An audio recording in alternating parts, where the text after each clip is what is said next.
Hello, everybody. Welcome to Run and Code, humor in South Texas law enforcement. I'm your host, T-Bone. With me, as always, is J-Man, my partner. J-Man, how you doing? Doing good. What's up, man? Well, it's a beautiful week. It's a beautiful day. The sun is out. The sun is shining. It's not super hot. It's beautiful. Wait, another month is going to be miserable. 105 on the daily average, probably. Yeah.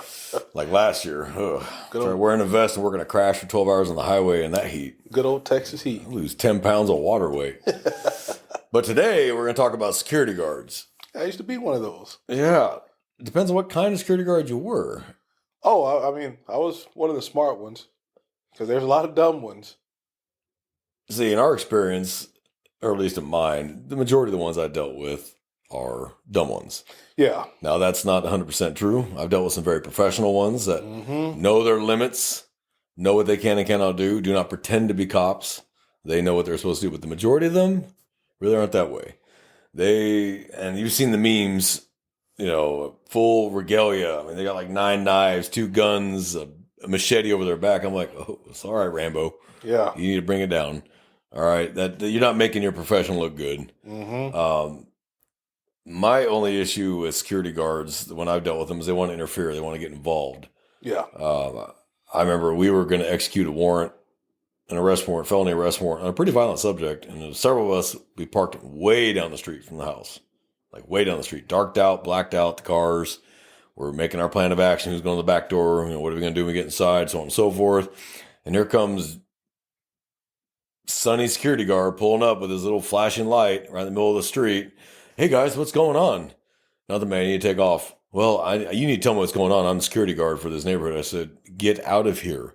We don't want them watching you and seeing us because they see your light. Get out of here. And they, what house is it? It's none of your business, man. Get the hell out of here. I had to tell them, if you don't leave, I'm going to arrest you for interfering. Leave. And he, I'm only here to assist. 1, you're a level 2, not a 3. You're not carrying a gun. You can't really assist. And 2, you're bringing attention to us. So please get the fuck away from me now. He got pissed off, and I said, turn around and go that way. Don't go that way. And he went and parked down the street, whatever. We hit the house, bam. Dude was there, and we knocked once, and they didn't answer. We hit the fucking door. This guy was known to be violent and armed, so we didn't give a whole lot of time to come to the door and get prepared. We knocked once, sheriff's office, bang, booed the door. All right. Get him into custody, walk him out, throw him in the Tahoe. Then he pulls up. I could have helped you with that. I know all about him. It's not your lane. It's not your responsibility. Your job is to observe and report. That's your job. Be a good witness. If you see something, you call us. Tell us what you saw. You're a credible witness as a security guard. Okay, but you're not going to assist us by booting the door with us. We don't know who you know in this neighborhood. We're not going to tell you what the address is. So you can call them and go, hey, man, the cops are coming. Yeah. I said, it's called operational security. But sorry, you weren't entitled to that information. And sadly, that has been more the rule than the exception with security guards I've dealt with over the years. Now, not 100% true. SeaWorld, very professional security guards there. We work with them hand in hand quite a bit. They're very professional. I've had no issues with them. They're fantastic. I love them. Six Flags, I've had no problems with their security guards. And there's LE on site at Six Flags and law enforcement on site at SeaWorld. Yeah. So, and I've worked at SeaWorld as LE on site. I work very well with security staff at SeaWorld. Never had a problem. They're professional. They do their job. They know their lane. They stick with it. If I tell them, hey, we can't do this, they listen to me. If I tell them, hey, this is how we're going to do it, hey, give me a hand. Or if I'm fighting with somebody, they've jumped in there and helped me handcuff the guy. Never had a problem with them. Yeah. But typically the ones that, I'll give you another great example of a security guard that I did arrest. We get a call from a very wealthy gated subdivision in the northern part of the county that's got one of those guard shacks where visitors got to sign in and stuff like that. It's 24-hour man, which is great. I mean, I'm all for that. I think that's fantastic. You know who's in your subdivision, know who they're coming to visit. But if police officers are coming 3 or 4 cars deep, running lights and sirens, open the fucking gate. Right? Yeah.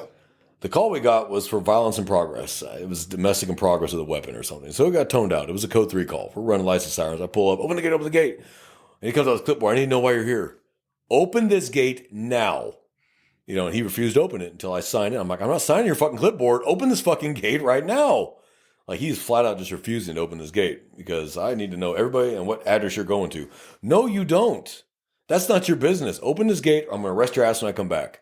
And he kept da-da-da-da-da-da-da-da. Well, the other deputy in the top behind me jumped out, hit the gate opener, Jumped back in. We shot through the gate because apparently you couldn't stop that game once it started opening. So boom, we shot through the gate. Turned out actually not to be what as represented. Turned out to be an offense. When we come back out, I arrested his ass. Oh, yeah. Him, yeah. I arrested. And I said, call your boss. Tell him you need someone down here. I said, you're going to jail for interference. You were ordered. You were legally and lawfully ordered to open that gate. And you refused. I said, and I told him, and I showed him the key card. I said, read this. You have no right to stop us. Somebody has called 911 because they are being threatened. Now, did it turn out to actually be an offense? No. But we don't know that. Yeah. You interfered in my duties. You interfered in all of our duties. So you are under arrest. So I made him call his boss. This is like 10 o'clock at night. I said, yeah, I'm arresting your security guard, and you're going to need another one out here. Now, I'm leaving whether you bring someone out here or not, because I assume the residents here have clickers and crap. So I'm still leaving. I'm just letting you know you need to bring somebody out here because the gate shack's now unlocked. Not my problem, though. It's not my issue. And he's like, yeah, I'll head out there. I'll be there in about half an hour. I can wait half an hour. So he gets there, and I told him what happened, and he was just like, he was shaking his head like, I think I talk to him. Yeah, you can talk to him. He opens another towel, and he goes, what the fuck was wrong with you? He goes, you told me never to let anybody in. He goes, I didn't think I had to tell you law enforcement and fire. Like, didn't think I had to tell you that. You know? So we've dealt with that spectrum of security guards too. Like, they take it to a whole nother level. Like, okay, dude. Well, we come and go as we please as cops. Okay. If I want to do a patrol through your neighborhood, you're going to open the gate and let me patrol through your neighborhood. Maybe what you don't know is we're getting calls about vehicle thefts happening or auto or burglaries. We're going to just drive through and see what we see. Like, you're not going to stop me. That's not your job. And unfortunately, we dealt with that a few times with some of these really nicer, richer, gated subdivisions where the homes are $1 million plus homes. yeah. And the security guard's like, you're not coming here without my permission. I'll reach in, click, open the gate and drive through. Oh, yeah. Like, I need a case number as to why you're in here to document it. Yeah. And it's kind of... I need your name and badge and the address you're visiting. No, you don't. I'll give you my name and badge because I'm required to by policy, but I don't have to tell you why I'm here at all. And if you have a problem with that, here's dispatch's phone number, call and ask for a supervisor. But you're going to open the gate. That's it. So we've dealt with that. Yeah, I can't... Like, I've never been like that. Like, it's just kind of funny because, you know, I sit there doing the job, sitting in the shoes, and you kind of just watch some things happening just like, well, this is why people think we're a joke. Prime example, I remember I used to work at a grocery store, pretty bad part of town, not really good. And I remember there was a beer run at the Twin Liquors, you know, liquor store, so people go in there, steal cases of beer or whatever. And the same person had did it at least 2 times already. So happens again a third time. And we're actually, you know, trying to chase the person, at least to see what car they go to. Maybe we're able to stop and we're able to hold them or something because level 3 security officers, guards in Texas can have a duty belt, have a weapon, have handcuffs. So my backup, I'm calling to him. Well, he doesn't answer, doesn't pick up. Guy gets away, whatever. He's off property. Nobody's hurt. There's no damage to any store windows, anything like that. So somebody just has to fill out a property loss for, that's on the business side. Well, I go check on my partner, and I kid you not, I'm driving up to his golf cart, and I notice his head is down, hands in his lap.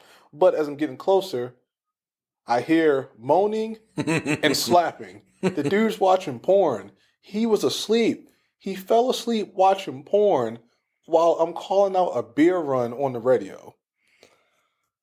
You know, if he's falling asleep while watching porn, he's doing it wrong.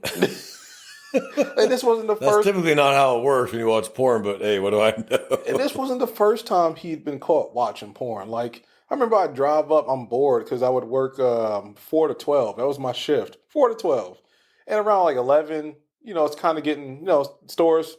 This is before pre-COVID, so, and this was a 24-hour grocery store. So, you know, it was getting into the wee hours.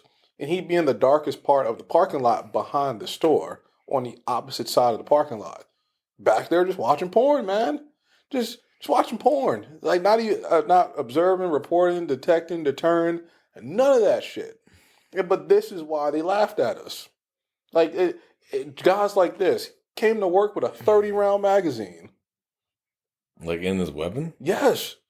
So it was on his hip in a holster with a 30-round mag sticking out the butt of it. Yes. I would laugh at. I'd probably call him. I'd probably laugh and make fun of him right to his face. And he had a thyroid holster. I've seen that where they're got 12 different kinds of Ed's weapons, 3 or 4 different guns on them, a machete, nunchucks. I'm just like, no one's taking you serious.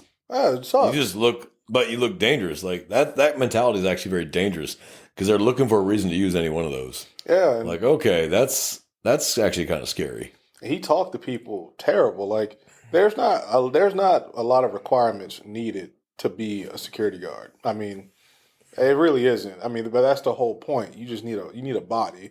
But that is also the reason why, like, people don't take them as serious. And then when you get to a place like a SeaWorld, or you get to a place like a Six Flags, or anywhere where it's professional, it's reputable, you run into these issues because you're used to dealing with maybe a mall security officer where the standards aren't that high. They need to hire somebody to fill the position, so you let them do whatever they want. And then somebody goes and deals with security at a more professional place, and you have those issues because they're used to dealing with, the idiot over here. That's not the last story. So, and this is just more for the military folks. All of a sudden, everybody's some special warfare type of guy, and you're working for Allied Barton. Like, I don't want to hear it. I don't want to hear about your combat tour in Afghanistan, where like you're telling me you did all the cool shit, but you were probably in supply. That, I kid you not. I'm not trying to like be funny or anything. I'm not one of those guys that do that because I was never in the military. But I hear those stories all the time.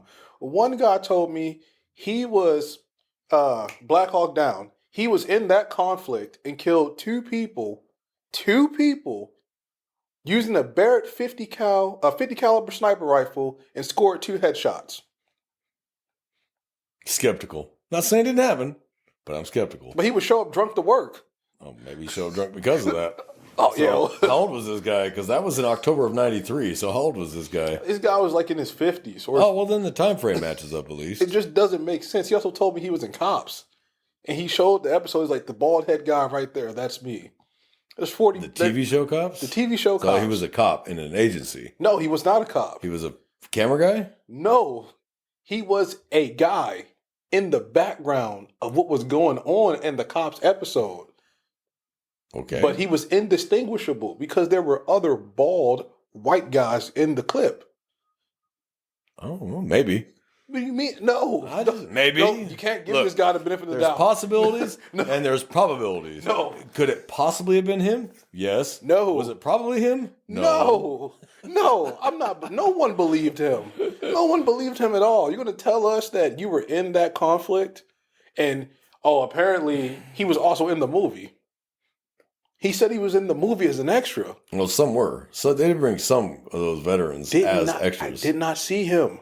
Was he in the credits? He'd been in the credits. No. Well, check out his IMDb. He was just some drunk dude, man. No. Some weirdo security guard. I mean, he might have been there. They had a lot of soldiers there. It wasn't 1 or 2. It was a lot. It was a Ranger battalion. It was Marines were there. It was the whole thing. I like that. I really do like that you're giving him the benefit of the doubt. I'm trying, but I really do. It's stretching credibility, but I'm trying. I got a call from a security supervisor. She's a supervisory security officer, and she goes, "Hey, I got this guy. Can you talk to this dude?" I said, "Yeah, what you got?" She goes, I don't know what the hell to believe. He told me he's CIA. He told me he's FBI. He has lights on his car. I'm like, whoa, what color lights are we talking? If they're red and blue, he's got a problem with me.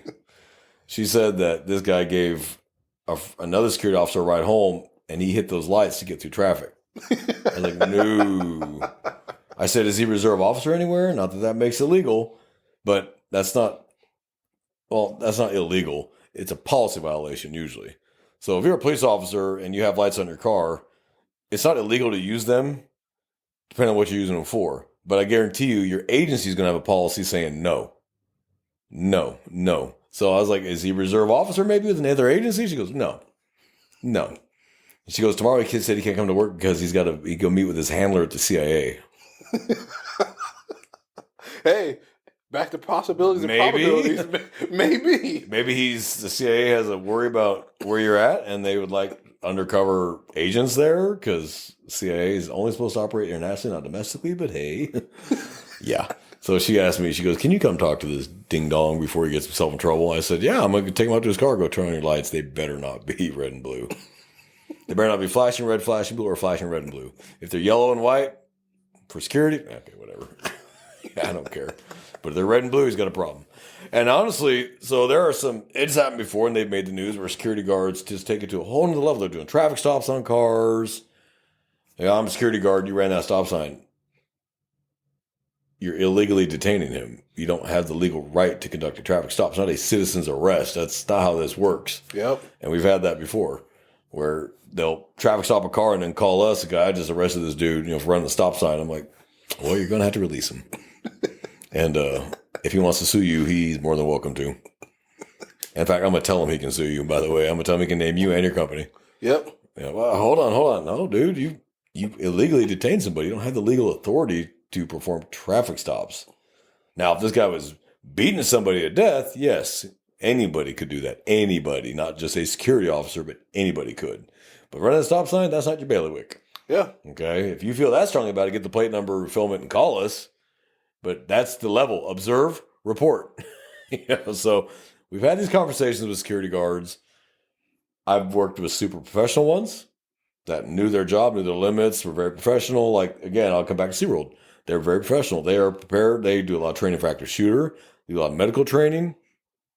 I've never really had a problem with security staff there. I think they're excellent, and I love working with them.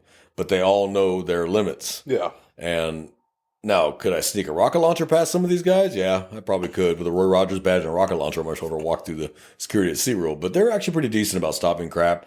And I'll never forget, I was sitting in the back office getting coffee, and security called me and said, "Hey, we just got Coke at the front gate." It's security. I said, "Oh, okay." So I'll swing over there, see what you got.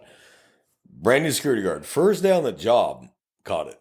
The guy saw they were going through check, stepped back, took it out of his backpack, threw it down on the ground right next to a kid, and he caught it. The security guard said, "Hey, what is that?" The guy's like, "I'll get it." No, he goes, "I'll get it." And he grabbed a glove, did it right, picked it up. "Come here. I'm leaving." "No, you're not. Come stand over here." And it tested positive for cocaine. Good. So first day on the job, I was like, "No, that's what I'm talking about." I said, "That's one you might want to shepherd under your wing." That's a pretty sharp guy. He caught that shit. Yeah. I watched the video, and I caught it on the video. I don't know if I'd have caught it in person. He caught it. So I was like, well, there you go. That's actually, he's doing his job right there. Yeah. He didn't put his hands on the guy.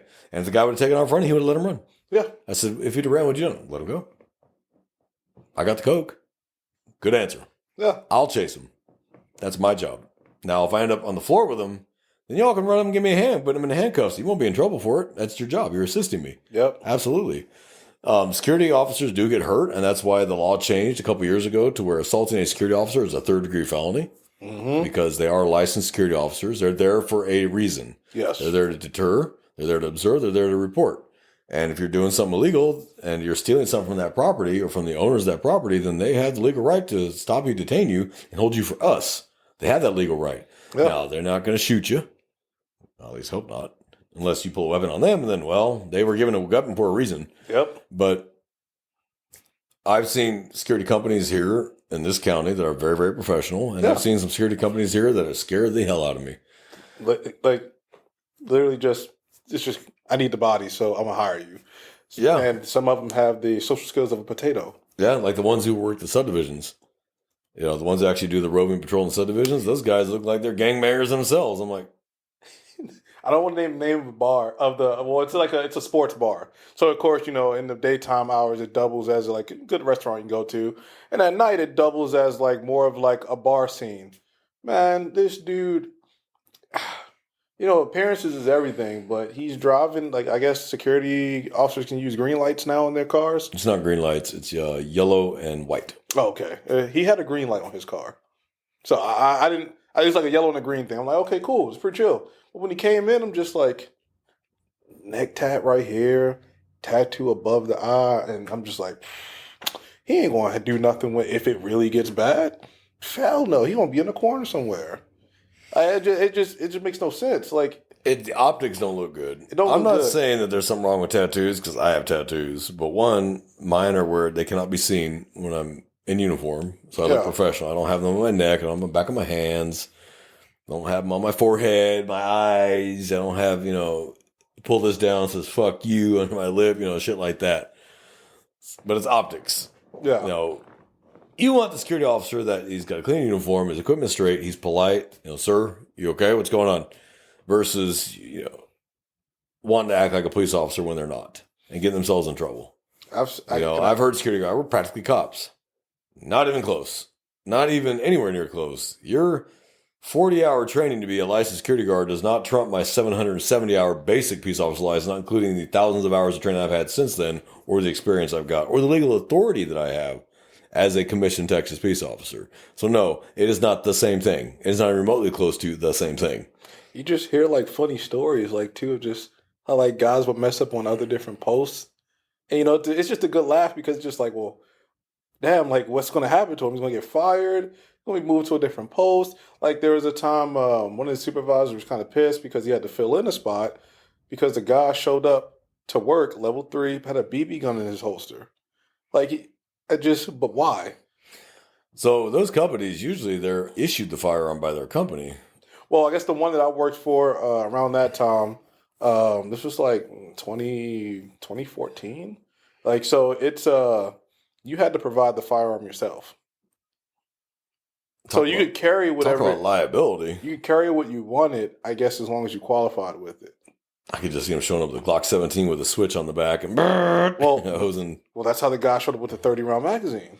Some guys would have 1911s, some would have SIGs, some would have Glocks, and then some would have like a Smith & Wesson. It just depended because there was no real uniformity with that. It's just if you could carry it and it didn't look crazy to like the manager at the store, then it was fine. Hey, whatever float your boat. Like, seeing some wild stuff. BB gun though, a BB gun. It was funny. BB gun in his holster. It was funny because the supervisors were responsible for doing random checks to see if your magazines are loaded, how many rounds you got, do you have one in the chamber? Yeah, he had a CO2 canister. It was loaded. It was loaded. Did he have BBs in it? Because you can put an eye out with that thing. I don't even know. You must stop a criminal that way by putting one of their eyes out, and they'll stop, and give up. I don't even know if he had BBs in it. A BB gun, but he was a level 3. He's a level 3. He just couldn't. He didn't buy the gun yet, so he passed. Okay, that makes sense. Passed it with a BB gun. That's why I asked. Did they issue guns? Because my question was like, "Where's the issued weapon that we gave you?" Okay, that makes more sense. Yeah, and that's. Most law enforcement agencies are going away from officers having their own personal weapons. Like the larger agencies, they're going to issue your weapons to you because it's liability. Yeah, they don't want someone with a 1-pound sport trigger on there. It's shaved, or a switch. We have a full rock and roll. So that's why most agencies are issued weapons. Yeah. It's a liability thing. You qualify on that weapon, and that is your qualified weapon. But some agencies do still allow personal use. Or whatever you want, but they have a list. This is what you can have. This is the calibers you can have. So you can't walk in with a 7-inch Dirty Harry 44 mag Smith & Wesson. No. But you can have a 3-inch, Ruger GP100 357 mag. Yeah. But I know I think there's 1 or 2 agencies still in this county where you can have your own personal issued weapon. You can just bring whatever you want as long as it's on the list. And it's funny because you see them standing there, Chrome 1911. This guy's got a $2,000 Sig Sauer with the red dot sight and all this. I'm like, hey, whatever works for you. Yeah. I don't need a red dot sight. I know how to shoot. So it bothers me with the red dot thing because I'm like, well, learn how to shoot first. The fundamentals don't change. You don't need a red dot sight. They have their uses, I guess, when you're getting older. The eyes are starting to go. But learn how to shoot your weapon before you worry about, like going to the military. You don't learn how to shoot with red dot sights and ACOG sights, shit like that. You learn iron sights and until you master iron sights. Then they allow you to have a red dot sight or an ACOG sight. You don't just go right to a red dot sight, EOTech, thrown on top of a rifle. That's not happening. You need to learn how to use iron sights at 300 to 500 yards before they allow you to have anything else because technology fails. Yeah. You still need to be able to operate the weapon system. If you didn't get trained on iron sights and your optic goes dead because your dumbass didn't change the battery or function checker before you went out, well, you can just pop that off. You get iron sight. You can still go to work. So, yeah, these people that just go straight to a red dot sight, you still know your fundamentals. Now, this is not true from everybody. Before I start getting hate mail, okay? I'm just saying that statistically, if you don't learn how to use your weapon at its basis level, you're not going to be able to use it later when you need it because fundamentals don't change. Yeah, that makes Trigger sense. squeeze, grip. Special forces don't even use sights, honestly. It's point shooting. You're not shooting a pistol at 150 feet. That's a rifle. Pistol is generally going to be fairly up close work. In fact, most shootings in law enforcement happen within 20 to 25 feet. That's your average range for shooting with a suspect, 20 to 25 feet. You're not shooting with a suspect 100 yards with a pistol. If you're that far away, you can take cover and get your rifle out if you need to. So, yeah, you don't, red dot sights, I don't know. There's a lot of agencies going to red dot sights. Yeah. Seeing it more and more. I think it's more of a liability thing because they want to make sure everybody can hit exactly what they're aiming at. Yeah. But if you're jerking the trigger like this, you're still going to miss, red dot or not. Shooting fundamentals didn't change. So that red dot sight does not automatically home in the bullet like a heat-seeking missile. You still have to squeeze the trigger. You still have to look down your red dot sight and know what your target is. So I have an issue with that. Yeah. But that's a conversation for a different day. Yeah. So I think we beat security guards up enough. They're not all this way, obviously. No, obviously just like not. cops. There's professional cops all the way to unprofessional cops. Yeah. We've seen the unprofessional ones too. That uniform looks like absolute crap. It's faded out. It's got food on it. Their holsters are cracked and dry, and their weapon is filthy, and just boots are trashed versus the officer's uniform is clean and pressed, and his gun belt is clean, and his equipment is clean, and he's clean shaven, and he looks like he's ready to handle business. That's the same problem in every single job around the world. I mean, honestly, they always got your scumbag versus your hard charger. Mm-hmm. So it's just problem is people judge you in law enforcement based on how you present yourself first. Same as goes for security. Security. So if you Same walk up thing. looking like a bag of donuts, and they're not going to take you super seriously. They're going to be like, yeah, whatever, fuck off. Yeah. Don't blame them either. Same with law enforcement. These officers that show up looking like shit, I'm like, well, and you wonder why they're not taking you seriously or they're giving you a lot of static back. They don't expect you to do shit about it because look at you. So that's a factor. Yeah. Oh, it is. That's an absolute bad. It's part of command presence. Yep. What's the first line on use of force? Command Officer presence. presence. Officer presence. Just being Clean there. uniform. Mm-hmm. Squared away gun belt. Clean gear. Clean shave. Confidence. Not blustering, but confidence. Stops a lot of shit quick. Yeah. Because they're going to look you up. Assholes will size you up as a cop real quick. Look you up and down and decide, is this worth it? Try and fight you. If you look professional, they think you're more likely to whip their ass across that road. And you very well might be. But you may even not be. But your confidence and your cleanliness and your overall appearance does tend to stop a lot of crap quick. Mm-hmm. So you'll see officers that look like shit get a lot more static from people. Yeah. Because they look at him like, well, this dude doesn't care anyway. That's their thought process. And honestly, I agree with it. If you look like that, you probably don't care. Yeah. I mean, do you think differently on that? No, I don't. So I think you should wear pride. You wear a uniform with pride. You're representing your agency and you're representing yourself. Mm-hmm. So you're representing your agency first, 'cause that's what they see first. But you also got to represent yourself first as well, or second, but whatever. I think we beat that subject up enough. So unless you have anything else to add. No. I did have one something came to mind just while we were talking about the end of it. I remember working with a guy. We stopped some chick for stealing makeup, and all he did was comment on her toes. Like, I remember him specifically saying she has some sexy feet, like 3 or 4 times, and me and the loss He prevention. had a foot fetish? Yeah. And then me and the loss prevention guy at the time, we were just looking at each other, just creeped out. And we laughed about it after everything was said and done. It was just so fun. Like, just the different walks of life Yeah. But that you work with, man. Wow. And it was just, when like my time being a security, working in security, I met the most strange people there. Last thing I want to hear is about some girl's feet, and her feet were jacked. So I don't know what type of toes he was into, but not them toes. Them toes were awful. okay. Well, hey, whatever floats your boat. This is why there's more than one category in porn, okay? Whatever floats your boat, okay? You judge. You take your judgy shit somewhere else, all right? You don't judge this man. You don't know what he's seen. That Vietnam toes, man. Hammer toes. I don't know Oh, my God. what he's looking at. Oh, well, brothers and sister officers, hey, be nice to security guards. This is one of them might pulling somebody off you. Don't hesitate to make fun of them. They deserve it, though, because that's half the fun of being a cop. but make sure you're squared away before you go make fun of anybody. Civilians, we hope you found this enjoyable. But be polite to the security officers because they do have a job to do as well. So just be polite to them, all right? Don't take it personal, all right? They're being paid $10 an hour. Hoping they don't get stabbed for TV. So Yeah. everybody be safe. Everybody have a great week. From J-Man here and J-Man and I here at Running Code. We wish you a great week, and we're out of here. You're out.